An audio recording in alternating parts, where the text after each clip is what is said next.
Bismillahirrahmanirrahim. Assalamualaikum warahmatullahi wabarakatuh. Alhamdulillah. Alhamdulillahilladzi bini'matihi tatimmus shalihat. Wassalatu wassalamu ala sayyidis sadat wa ala alihi wa ashabihi ahlul fadaili wal karamat. Asyhadu an la ilaha illallah wahdahu la syarika lah wa asyhadu anna Muhammadan abduhu wa rasuluhu la nabiyya ba'dah. Allahumma salli wa sallim wa barik ala sayyidina Muhammadin wa ala alihi wa ashabihi wa man tabi'ahum bi ihsanin ila yaumiddin. A'udzu billahi minasy syaithanir rajim. Subhanaka la ilma lana illa ma 'allamtana innaka antal alimul hakim. Rabbi shrah li sadri wa yassir li amri wahlul 'uqdatam min lisani yafqahu qawli. Puji dan syukur marilah kita panjatkan kepada Allah Rabbul Ghafur, karena sampai saat ini kita masih diberikan kesehatan, kesempatan dan juga panjang umur, sehingga hari ini hari Rabu tanggal 6 Sya'ban 1443 Hijriah yang bertepatan dengan tanggal 9 Maret 2022. Allah Subhanahu wa taala masih menakdirkan kepada kita untuk berkumpul di sini.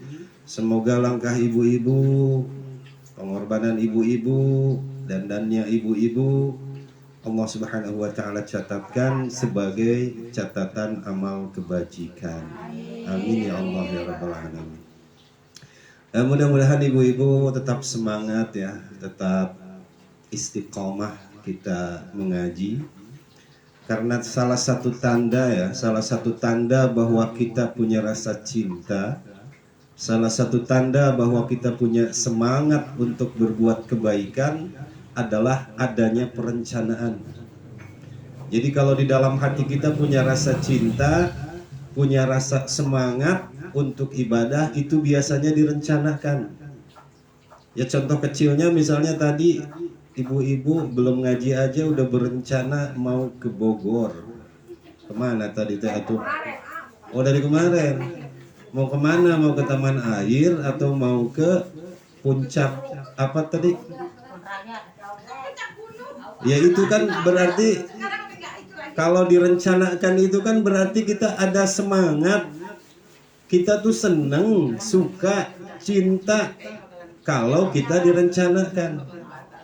Nah coba kalau kita punya rasa cinta kepada taklim, kalau kita punya rasa cinta kepada ngaji, kepada ibadah, merencanakan enggak untuk taklim atau ibadah? Kalau merencanakan berarti di hati kita udah ada rasa cinta gitu Mama Sari.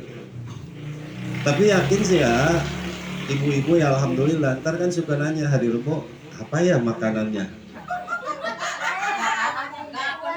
Ya bukan maksudnya mau apa gitu makanannya, ntar kita bantuin. Itu kan salah satu salah satu rencana bahwa punya rasa punya rasa cinta, semangat. Nah iya, apalagi misalkan aduh ntar besok hari Rebo, terus emak nggak nyuci dulu gua, ntar aja hari Kemis. Nah berarti itu tuh berarti emak udah punya rasa cinta dan semangat untuk melaksanakan ibadah. Gitu loh mak. Gitu ya teteh, apalagi ya teteh misalkan kalau hari Rebo apa ya udah apa aja lah, ntar juga nemu gitu kan. Nah, misalkan kita punya rasa cinta kepada bulan puasa, cinta kepada ibadah gitu kan udah mikirin dari sekarang.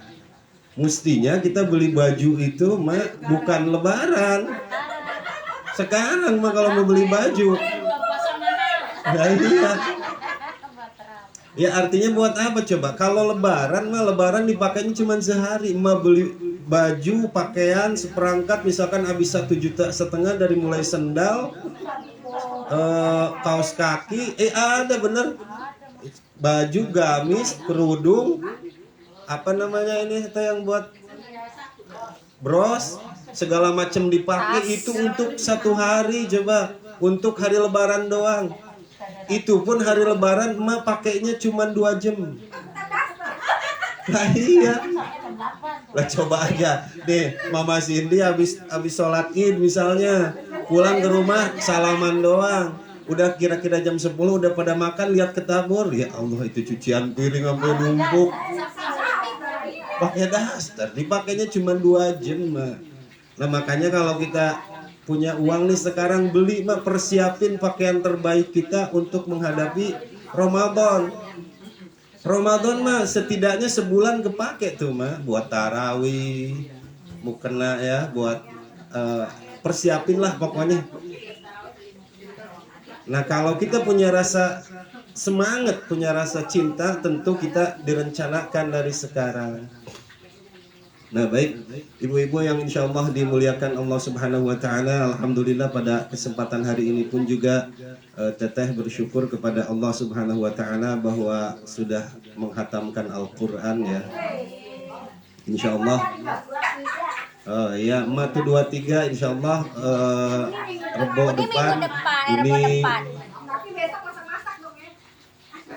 Nah, insya Allah ya.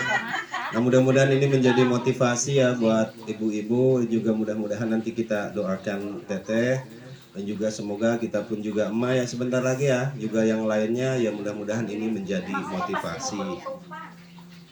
Ya baik ibu-ibu yang insya Allah dimuliakan Allah Subhanahu Wa Taala, kita mulai ngaji bahwa hari ini tuh tanggal berapa tadi mak? 6 Sya'ban. Nah kata para fuqaha, ahli fikih, bahwa Syahrul Rajab kemarin itu tuh untuk membersihkan dosa yang ada pada diri kita. Kemudian sekarang bulan Sya'ban adalah untuk membersihkan li islahil qalbi minal uyub, untuk membersihkan hati dari segala macam penyakitnya. Bulan Ramadan ntar litanwiril qulub, untuk menerangi hati kita. Malam Lailatul Qadar litaqarruba ilallah, untuk mendekatkan diri kepada Allah Subhanahu Wa Taala. Jadi Rajab, Sya'ban, Ramadan itu adalah 3 bulan yang berturut-turut. Nah, yang dimaksud oleh Nabi Shallallahu Alaihi Wasallam ketika berdoa kita kemarin pada bulan Rajab, Allahumma barik lana fi Rajab, ya Allah berikanlah keberkahan di bulan Rajab, wa Sya'ban, dan bulan Sya'ban, wa ballighna Ramadan. Sampaikanlah usia kita, usiaku ya Allah, usia kami kepada bulan Ramadan. Nah mestinya ini kita mesti jadi renungan bahwa mempersiapkan puasa itu harus 2 bulan sebelumnya, yaitu dari bulan Rajab. Kemarin kita banyak minta ampun kepada Allah. Ibaratnya misalnya emak orang kampung nih, pulang dari sawah, mak, pakaian masih belok karena kita bermain di lumpur gitu ya mak. Kemudian pas begitu setengah jam menjelang adzan, maka kita buru-buru mandi, buru-buru bersuci. Itu bulan Rajab, Mak. Jadi bulan Rajab itu untuk membersihkan diri dari emak tuh kotoran lumpur, pakaian dan segala macam, cuci. Lalu setelah itu emak pulang ke rumah, ganti pakaian tuh, Mak. Ganti pakaian emak tuh, itu tuh bulan Sya'ban. Ganti pakaian emak, jangan yang tadi kotor. Lalu setelah diganti baju, masuklah ke dalam masjid, ke dalam musola. Itu tuh bulan Ramadan. Kalau kita udah mandi, bersihkan diri, makan udah, melaksanakan ibadah juga tenang, nggak gerasah gerusu. Nah kalau kita bagaimana? Kita masuk bulan puasa itu seperti kita pulang dari sawah langsung ke musola, ngelewatin bersihin di pancuran, ngelewatin ganti baju. Jadi kita mah bersihin badannya di musola di bulan Ramadan. Mandi, bersihin badan di bulan Ramadan, kemudian ganti baju di bulan Ramadan, makan belum ketika melaksanakan ibadah, sholat misalkan di musola, perut keroncongan, jadi nggak nyaman. Mandinya keburu-buru. Nah maka oleh karena itu, mumpung ini masih ada waktu, jadi sekali lagi kemarin kita banyak baca istighfar tuh untuk bersihkan diri kita dari segala macam dosa. Kemudian sekarang masuk kepada bulan Sya'ban, ini untuk membersihkan diri kita dari segala macam penyakitnya, penyakit hati. Kemudian nanti bulan Ramadan kalau kita udah bersih itu enak. Jangan sampai kata Nabi itu roghima anfu rajulin. Manusia yang paling terburuk itu adalah ketika masuk kepada bulan Ramadan, berada di bulan Ramadan, kemudian dia keluar dari bulan Ramadan tidak mendapatkan apa-apa. Ampunan nggak dapat, pahala nggak dapat. Pantesan Rasul berpesan kepada kita, kam min shaimin laisa lahu min siyamihi illal ju' wal 'atas. Berapa banyak umatku, kata Nabi, yang ketika berpuasa bulan Ramadan tidak mendapatkan pahala keutamaan Ramadan illal ju' wal 'atas, kecuali hanya mendapatkan lapar dan haus, hanya melaksanakan kewajiban kita sebagai umat Islam puasa, sedangkan fadilah keutamaan kita nggak dapat. Kenapa? Kurang persiapan. Tuh tadi maka kalau mau persiapkan mudah-mudahan dapat rezeki ya dari sekarang beli mukena. Niatkan, ya Allah, saya beli mukena untuk dipakai ibadah bulan puasa, saya akan pakai. Iya, ntar juga mas ini dibeli. Udah beli? Alhamdulillah. Gitu mah. Itu namanya kita mempersiapkan diri. Kan katanya kita mau kedatangan tamu istimewa. Coba kalau kita mau datang jangan tamu istimewa deh. Mama Sari mau kedatangan tamu dari kampung gitu ya, orang tua kita atau saudara kita, kan dari jauh-jauh hari udah kita siapin. Kita mah ibaratnya udah tamu udah di Bojong Sari misalkan, telepon nih, ini udah di Bojong Sari, baru kita riweuh ayo nyapu segala macam. Begitu datang kan nggak siap. Itu maka oleh karena itu ya mari kita persiapkan. Nih bulan Sya'ban tadi adalah li islahil qalbi minal uyub, adalah untuk membersihkan penyakit hati. Banyak penyakit hati itu. Ada berapa banyak? Contohnya misalkan kita singkat aja jadi AIDS. AIDS itu adalah penyakit yang sampai saat ini belum ada obatnya ya. AIDS, A-nya angkuh.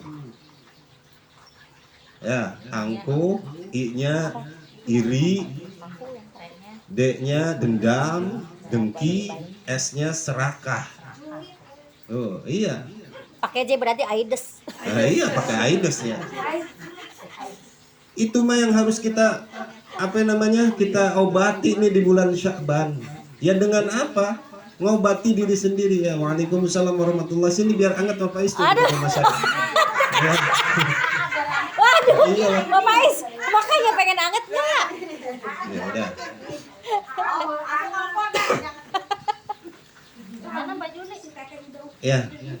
Ya baik ibu-ibu, kita teruskan. Tadi adalah salah satu dari penyakit hati yang harus kita berantas, harus kita obati. Setidaknya yang pertama adalah iri.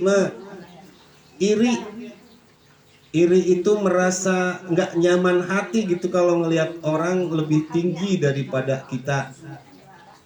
Tapi gampang Mama Sini kalau orang ngiri kepada kita, gampang Mama Sari, nganan aja kitanya.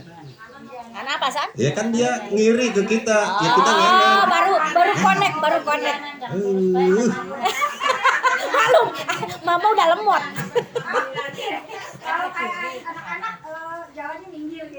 Iya kan orang ngiri ke kita, terus kitanya malah jadi marah ke dia. Biarin dia ngiri ke kita, kita nganan aja, udah diemin aja maksudnya. Nah itu iri ibu ya. Kenapa kita nggak boleh iri? Kata Nabi itu iyyakum wal hasad, berhati-hatilah, hindarilah penyakit iri. Fa innal hasada ya'kulul hasanati kama ta'kulun narul hatab.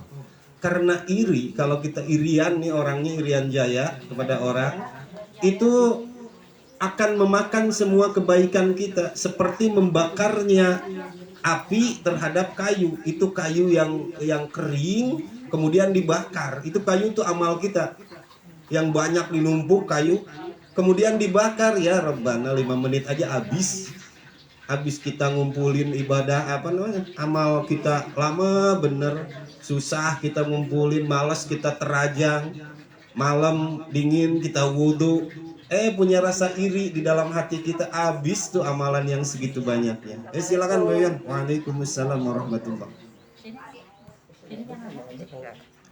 Itu ya Bu, hati-hati dengan iri.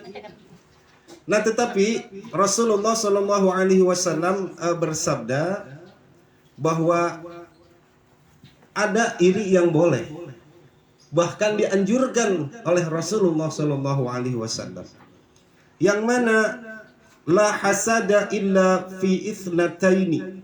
Jangan merasa iri kepada orang-orang kecuali kepada dua golongan manusia. Yang mana yang pertama, rajulun atahullahul Qur'an fahuwa yaqumu bihi ana al-laili wa ana an-nahar.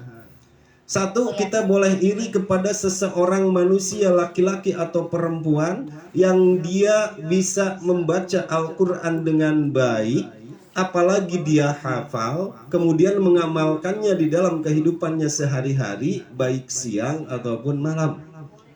Boleh tuh iri. Dianjurkan kita iri kepada yang satu tadi. Satu, kepada laki-laki atau perempuan, dia yang pandai membaca Al-Quran, mahir membaca Al-Quran, bahkan apalagi kalau hafal kemudian dia amalkan, baik secara kelakuan ataupun dia membacanya siang ataupun malam. Itu boleh kita iri. Jangan hanya iri, belajar atuh. Iya, maksudnya jangan hanya iri, aduh ya Allah, itu si Anu baca Qurannya enak bener, terus kalau kita dengar baik bener bacaannya, pengen ya Allah, saya iri banget pengen kayak begitu. Jangan ngiri doang, fattabi'uhu, contohlah dia. Boleh tuh, itu iri yang berpahala kalau seperti itu. Ada nggak kira-kira di BSI orang yang kayak gitu ya?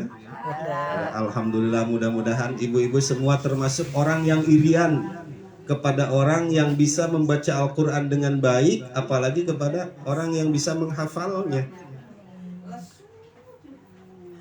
Kemudian yang kedua, kepada siapa lagi kita boleh iri, bahkan dianjurkan.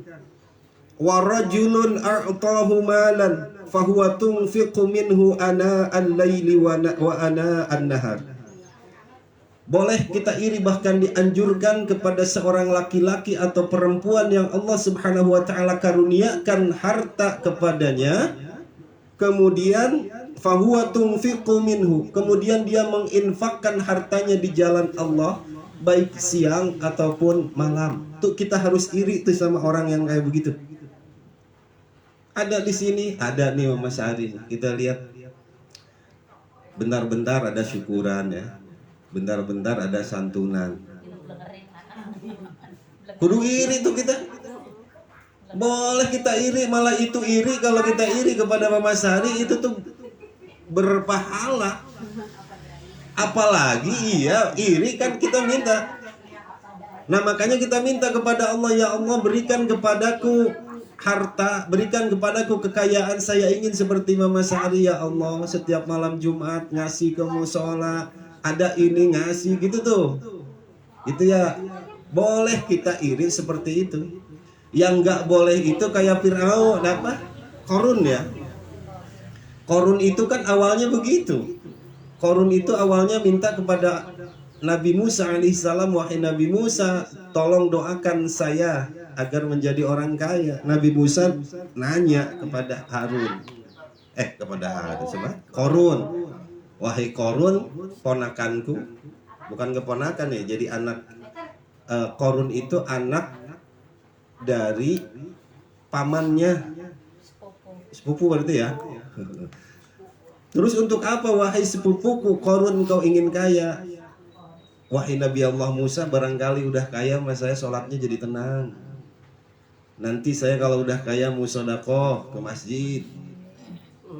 Nanti kalau saya kaya akan beli mobil. Ntar lihat si A di jalanan juga si A bawa.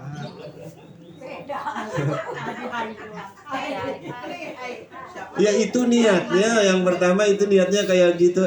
Korun mah nggak kayak gitu. Pas udah dikasih sama Allah malah lupa diri. Akhirnya kan Allah tenggelamkan. Iya. Ya niatnya kita udah sama ya kayak Korun, tapi jangan begitu. Boleh tuh tadi kita iri kepada orang yang Allah berikan kemudahan di dalam mencari nafkahnya, kemudian nafkahnya itu hartanya itu dia nafkahkan di jalan Allah tuh kita kudu kudu merasa iri kepada orang yang seperti itu. Nah baik, ibu-ibu jemaah yang insya Allah dimuliakan Allah Subhanahu wa Ta'ala. Yang pertama tadi kita harus merasa iri kepada orang yang pandai, mahir membaca Al-Quran, apalagi kalau dia hafal kemudian dia amalkan di dalam kehidupan sehari-hari. Nah maka ini saya kenapa bicara seperti ini, agar merangsang kepada ibu-ibu untuk setiap hari membaca Al-Quran, Bu. Sebab kenapa? Kata Rasul itu iqra'ul Quran, bacalah selalu Al-Quran setiap hari, fa innahu ya'ti yaumal qiyamah syafi'an li ashabihi. Nanti pada hari kiamat itu Al-Quran akan datang kepada kita, kemudian akan menjadi penolong untuk kita. Coba ibu bayangkan betapa bahagianya Bu Yoyon ketika nanti kelak di hari kiamat ya, di alam mahsyar yang begitu sedang hiruk pikuk, banyak bala bencana. Orang-orang malah lagi susah, kemudian tiba-tiba ada yang memegang tangan Bu Yoyon. Bu Yoyon, ayo kalau pengen selamat mah ikut saya. Terus Bu Yoyon nanya, kamu siapa? Saya Al-Quran yang selalu engkau baca ketika di dunia.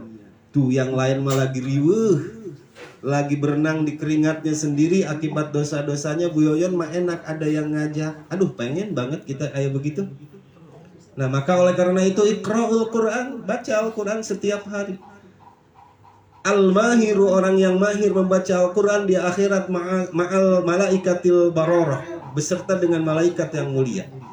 Sedangkan orang wayuta'ta'u, orang yang terbata-bata membaca Al-Quran, jangan malu dan juga jangan segan. Falahu ajroni, untuk dia 2 ganjaran. Ganjarannya 2, yang terbata-bata tetap dia mau belajar, jangan malu, baca aja terus Al-Quran. Nah gitu ya ibu-ibu, apalagi kata Salamah bin Kahil, beliau berkata, kana yuqalu syahru sya'bana syahrul qura. Pada zaman dahulu bulan Sya'ban itu juga disebut dengan bulan qura. Qura itu membaca Al-Quran. Kenapa demikian? Persiapan, pemanasan, agar nanti pada bulan puasa kan harusnya kita nggak kaget lagi. Ya diangkat dulu dah Bu Yoyon. Iya. Nah jadi bulan Sya'ban sekali lagi itu adalah bulan membaca Al-Quran, pemanasan untuk nanti Ramadan. Jangan sampai memang benar ya kayak kita mau olahraga tuh, senam misalnya, teteh senam atau siapalah senam, kita udah lama enggak. Pas begitu senam kita gerakannya begitu lincah kayak Om. Besoknya pada sakit badan mah. Nah iya. Nah jadi dari sekarang coba atuh latihan, biasakan diri membaca Al-Quran ya Bu Yoyon, baik mau selembar ke. Juga saya berharap kepada ibu-ibu, ayolah nanti kita bulan puasa, kalau yang ada waktu ayolah kita ba'da subuh itu baca Quran ya. Alhamdulillah ini kebiasaan udah berjalan lama ya, ayolah minimalnya setiap bulan puasa kita hatamkan Al-Quran. Nah bahkan seorang ulama ya, seorang tabi'in, Umar bin Qais, beliau mengatakan idza dakhala syahru Sya'ban, ketika datang bulan Sya'ban kepadaku, aghlaqa hawanatahu wa tabrughu liqiraatil Qur'an. Dia menutup tokonya dia tutup hanya untuk memperbanyak, menyibukkan diri untuk membaca Al-Quran. Itu orang tuh kayaknya susah banget kalau kita ya seperti itu. Nah, iya. Terus juga ini tentang keutamaan Quran ya, karena kita akan membaca Quran. Bu Yoyon jam berapa Bu Yoyon? Tolong dilihat. Ya, 4:30 udah sebentar lagi. Kata Nabi, mesti kita perhatikan ya untuk semua. Innalladzi laisa fi jawfihi syai'un minal Qur'an kal baitil hazab. Kalau pada diri kita tidak ada sesuatu ayat pun, surat pun yang hafal pada dada kita. Dada kita tuh kosong, gak ada satu surah pun yang hafal pada diri kita. Kal baitil hazab. Itu perumpamaannya kata Nabi seperti rumah yang kosong. kalau di dalam diri kita itu gak ada satu surah pun yang hafal. Nah maka oleh karena itu cik atuh jangan yang pendek mulu dari Al-Hakumut ke bawah. Cobalah Al-Mulk, apalagi kan Al-Mulk itu fadilahnya besar banget ya. Ya itu nanti bisa menolong kita di kuburan kelak. Coba atuh. Nanti setelah ini kita belajar baca Quran ya.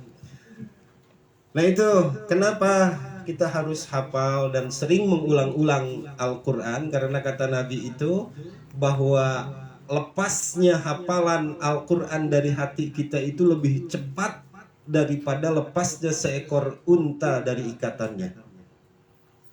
Sekali lagi Bu Yoyon, lepasnya hafalan Al-Quran yang ada pada hati kita itu lebih cepat daripada lepasnya seekor unta dari talinya. Artinya kalau kita udah menghafal Al-Quran itu cepat lupa. Kemudian di dalam hadis yang lain Rasul menyebutkan bahwa kalau orang mau berusaha mempertahankannya maka unta itu nggak lepas. Tapi kalau dibiarkan begitu saja maka unta itu lepas. Artinya kalau kita punya hafalan nih, misalkan emak udah hafal sabihis, pakai sholat witir, rakaat pertama sabihis, kedua al-kafirun, tiga kulhu falak binas. Itu kalau setiap hari dipakai, insya Allah nggak bakalan lepas. Nah ini mah tuh dah kalau sholat milihnya yang pendek mulu. Kulhu palak binas, kulhu palak binas itu aja. Coba atuh jangan tahu mulu sama tempe makan teh. Ya gitu ya. Jadi biar nggak kita cepat lepas hafalannya maka kudu sering murojaah. Ya murojaahnya kita kalau Syiah akan ngimamin. Insya Allah mungkin itu adalah usaha Syiah. Tapi kadang-kadang Syiah juga kalau pikiran lagi kalut mah suka banyak lupa. Nah gitu ya ibu-ibu, maka nanti kita setelah ini bakal ngaji Al-Mulk, mudah-mudahan ya setidaknya 10 ayat pertama atau Ma'al Kahfi. Coba ma apal berapa ayat? Sok si ates. A'udzubillahi minasyaitonirrajim. Alhamdulillahilladzi anzala 'ala 'abdihil kitaba wa lam yaj'al lahu 'iwaja قيما لينذر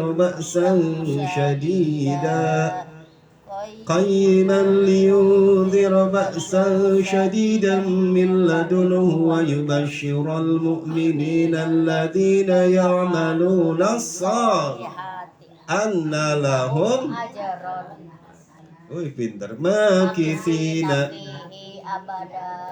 Terus wa yudhirul ladzina qalut ma lahum li abaihim kaburat kalimatan rujumin yaquluna terus fala'allaka bakhi'un nafsaka ala subhanallah. Alhamdulillah. Makanya kalau insya Allah setiap malam Jumat sama hari Jumat coba diulang-ulang, insya Allah itu hafal gitu ya Matu Al-Quran ini biar menjadi motivasi kepada diri kita. Nah kemudian juga ini motivasi untuk diri kita juga. Man lam yatafanna bil Qur'ani falaysa minna. Siapa orang yang tidak membaguskan suaranya ketika membaca Al-Qur'an, falaysa minna. Maka itu bukan umatku, itu bukan golonganku, kata Nabi. Maka oleh karena itu berusahalah ketika kita membaca Al-Qur'an itu tampilkan suara kita yang paling terbaik. Teriak-teriak. Ya bukan teriak-teriak. Ya kalau kita karaokean aja nyanyi kan. Bukan kenceng-kencengan, maksudnya berusaha mengeluarkan suara terbaik kita gitu. Walaupun memang suara kita jelek. Nah, ya. Jadi yang menjadikan Al-Quran itu obat untuk diri kita adalah getaran suara kita. Makanya ketika membaca Al-Quran ya jangan bibirnya doang yang komat kamit misalkan. Bukan gitu. Biar kedengeran minimalnya oleh diri kita. gitu Ibu ya. Perbaiki apa namanya bacaan Al-Quran kita. Kemudian yang kedua tadi adalah iri yang boleh itu kepada seseorang yang Allah berikan karunia, Allah berikan rizki kemudahan di dalam mencari nafkahnya, kemudian hasilnya selalu dia nafkahkan di jalan Allah. Ya, di dalam surah Al-Hasyr Ibu ayat 9, wa may yuqa syuhha nafsihi faulaika humul muflihun. Wa may yuqa syuhha nafsihi, siapa orang yang berhasil, siapa orang yang bisa membersihkan hatinya dari sifat kikir, faulaika humul muflihun, maka itu dia termasuk dari golongan orang yang berbahagia, yang beruntung. Emang kikir penyakit kikir itu. Kikir itu penyakit Ibu. Penyakit siapa? Penyakit semua orang. Karena Allah Subhanahu wa taala menciptakan manusia itu sifat dasarnya seperti itu. Innal insana khuliqa halu'a. Allah menciptakan manusia itu awalnya itu kikir dan juga penuh keluh kesah. Idza massahu syarru jazua, apabila ia ditimpa kesusahan berkeluh kesah. Dikit aja kita misalnya diberi kesusahan udah ngeluh. Dikit doang padahal mah. Kasih hujan lah. Hujan mulu. Wa idza massahul khairu manu'a. Tetapi ketika kita diberikan kelebihan, ketika kita diberikan kemudahan, ketika kita diberikan rezeki yang berlebih, manu'a, ujug-ujug, tiba-tiba kita jadi pelit. Maka orang yang banyak hartanya mah identiknya dengan pelit. Yang enggak punya harta identiknya dengan malas. Ya iya. Kenapa coba kalau yang kuli bangunan misalnya mau berangkat juga malas, udah hujan capek, gajinya sedikit. Jadi malas. Tapi kalau udah kaya, dia kerjanya aja naik mobil sekali tanda tangan 20 juta. Lah mau malas gimana? Dia tinggal pakai baju naik mobil, nggak bakalan malas. Semangat malah. Nah gitu ya ibu-ibu, sekali lagi, siapa orang yang mampu membersihkan dirinya dari kekikiran, maka itulah orang yang berbahagia. Nah Rasul SAW beramanat. Takut Rasul itu, takut kenapa? Inna ma'akhafu ala ummati thalathan. Yang ditakutkan olehku kelak di akhir zaman dari umatku itu ada 3. Yang pertama, syuhun muta'un. Yang pertama itu adalah takut umatku menjadi pelit. Yang kedua, wahawan muttaba'un. Fanatik. Fanatik itu seperti apa? Kita punya pendapat, misalnya punya pendapat sendiri, ngerasa benar sendiri, yang lain masalah. Gitu, kita misalnya punya fanatik terhadap makanan. Pokoknya saya kudu makan ini, kalau yang lain nggak mau. Kalau itu nggak ada, belaan nggak makan, kelaparan. Tuh, yang begitu tuh nggak boleh. Kalau ada selalu ada. Tapi kalau nggak ada, siapa? Teteh. Oh iya. Ya maksudnya jangan terlalu begitu. Kemudian ngajak-ngajak orang misalnya, udah lu jangan ke sono. Misalkan menurut saya nih bener nih, kamu masalah, kamu masuk neraka, kamu mah kafir. Itu tuh fanatik tuh yang begitu. Kemudian yang ketiga adalah wa imamun dhalun. Pemimpin yang sesat, menyesatkan. Jangan bicara pemerintah, kita juga pemimpin, Ibu. Kullukum ra'in wa kullukum mas'ulun an ra'iyatihi. Setiap kalian itu adalah pemimpin dan kalian akan ditanyai tentang kepemimpinannya. Ibu-ibu kan itu adalah pemimpin dari baju, dari duit, dari peralatan di dapur, tuh dari karpet, dari anak-anak. Itu tuh pemimpin. Ya nanti ditanyain wa mas'ulun an ra'iyatihi, akan ditanyain tentang kepemimpinan kita. Gitu, jangan berpikir pemimpin ke sono dulu, ke pemerintah, nggak usah mikir ke sana. Kita juga sebagai seorang pemimpin kejauhan itu mama biarin. Yang kita pimpin kan baju, coba baju kan di lemari, ya Allah tuh lemari. Itu lemari sampai udah doyong masih aja beli. Iya. Mama Cindy, Beli baju dong, beli baju. Emang kenapa beli baju mulu? Mama udah nggak punya baju. Si abangnya ngambek, dikerubuin tuh lemari ini bukan baju, baju selemari. Itu kita pemimpin ya, ibu-ibu. Sekali lagi, ya malu apa namanya? Perhatikanlah diri kita juga. Yang terakhir dari si A, nanti bulan puasa itu jangan pelit ya kita. Dari sekarang kita nabunglah sedikit-sedikit untuk apa ibu? Untuk menambah amalan kita. Kan kita mah nyadar. Kita nyadar puasa kita mah banyak bolongnya, banyak ngomongin orangnya, banyak makruh-makruh yang kita lakukan. Maka kata Nabi, man fattara sha'iman kana lahu mithla ajrihi. Siapa orang yang memberi makan kepada orang yang berpuasa, kana lahu mithla ajrihi, itu seperti mendapatkan ganjaran orang yang berpuasa. Nah, ghairu annahu la yanqusu min ajri shaimi syai'an, itu tidak mengurangi ganjaran dia. Nah, maka nanti ibu-ibu sistemnya kita kayak arisan aja, biar mendapatkan nih misalnya Mama Sari bikin bakwan ngasih ke Maom. Ya, tuh untuk bukaan tuh. Ntar Maom ngasih apa ke Mama Sari, gitu loh. Tukeran. Biar kita niat itu Emak mendapatkan ganjarannya puasa Mama Sari. Kan beda-beda puasa setiap orang itu. Misalnya nih orang nih mungkin si A sama si B sama-sama puasa tapi ganjarannya kan beda. Maka di sini kita kudu pinter, kita kudu cerdas nih. Kita lihat di antara kita nih teman-teman kita yang puasanya paling baik gitu tuh, itu tuh yang harus apa namanya, beliin apa kek, misalnya beliin bakwan ke 2 atau 3 atau beli nasi padang kemudian dia makan yang kira-kiranya teman kita itu puasanya baik gitu ya. Apalagi misalkan kita kenal seorang ustadz atau kiai yang kira-kira puasanya ya, kita beliin apa kek, monde kayak monde kayak oh iya.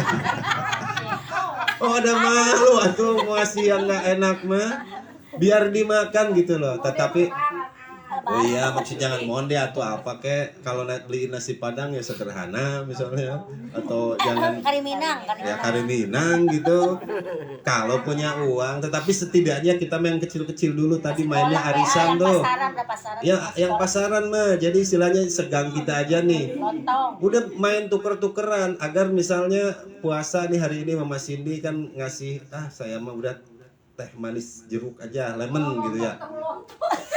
Iya makanya janjian siangnya. Jangan bentrok. Iya.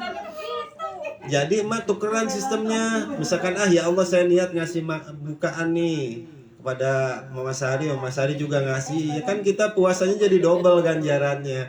Apalagi kalau kita nah, kecuali kalau kita punya ganjaran punya uang yang berlebih ya baru kita keluar gitu ya ke yang apa namanya, ke masjid atau ke musola. Ini yang lingkungan kita aja dulu, yang modalnya sedikit lah, 5.000 juga bikin bakwan jadi itu kan. Niatin aja, ya Allah saya pengen tukeran, ingin mendapatkan pahala puasanya. Nah baik ibu-ibu jemaah yang insya Allah dimuliakan Allah Subhanahu Wa Taala, sok dibuka Al-Qurannya tuh. Alhamdulillah.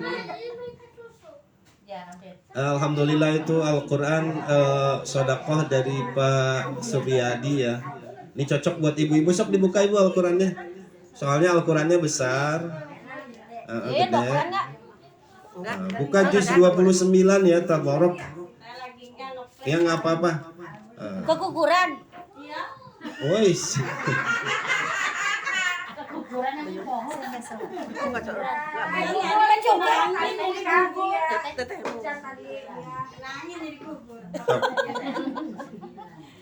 Berontokan. Gugur emang bunga, gugur bu. Jam berapa coba betul itu? Jam 5 kurang seperempat. Seperempat jam lumayan. Ayo Al-Mulk itu juz 29. Ada makan bagian di dapur. Ya, surah yang ke-67. Ayo.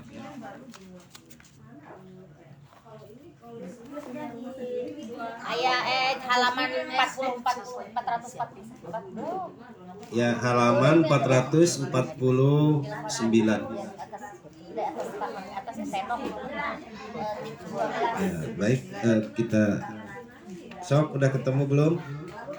Nih, Ya, Bu Yoyo siap. lihat nih. Iya, iya. Yang mana? 449.